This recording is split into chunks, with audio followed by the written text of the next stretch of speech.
interesting tutorial about Photoshop, and in this video I will show you on how to actually use crop tool in Photoshop to crop any image of your choice to whatever size of your choice. Let me show you how. So the very first thing you want to do is to go ahead and make sure you navigate to your right here. Then right there, go ahead and click and push down right there. Then go ahead and select crop tool. Then after select crop tool, then you can see that immediately you select the crop tool, then it's going to rally around the particular object that you want to crop. So from the you can decide to crop from the top right here. This will allow you to drag inward. So once you drag inward, then you see that the area of that area here is going to be cropped up. Then you can drag and adjust the image on a particular and make sure your image fit in the particular area you want to take. So if you still want to adjust, you can go ahead and use these options right here to continue to adjust your area that you don't want to have left right here. So once you are satisfied with every area, then come to the top right here. Make sure you click on this particular check mark right here.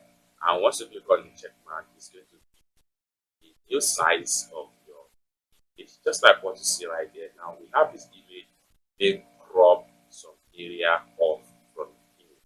However, you can decide to set some custom size for a particular image during crop. So how do you do that? Go ahead and go back to your crop tool right here.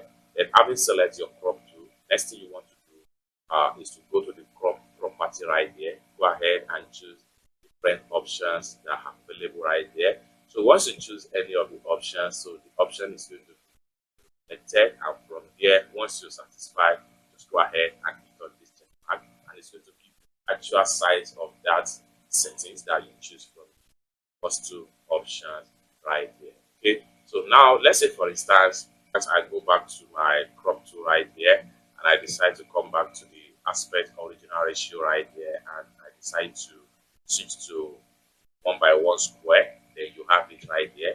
So once you switch to 1:1 square, make sure you adjust the image in the area that you want to keep. Okay, so trying to adjust this image right here. So once you are satisfied, then go ahead and hit on this check mark, and then you will have the actual size of that particular image. So you can see the size right here, 1:1 square. Okay, now we can go ahead and come back right here. We can decide to choose another option. Let's try and see 5:7 options right here. So crop into 5:7 is exactly what you're going to get. Then go ahead and adjust the image into the area that you want to keep. So once you are satisfied with the setting, go ahead and click on this check mark. Then you'll be given the actual size of the custom settings that you choose during the crop in the Photoshop workspace. Right. So basically, this is how to simply use your crop tool in Photoshop. For more tutorial tips and tricks like this, consider to subscribe. Thank you so much for watching, and I hope to see you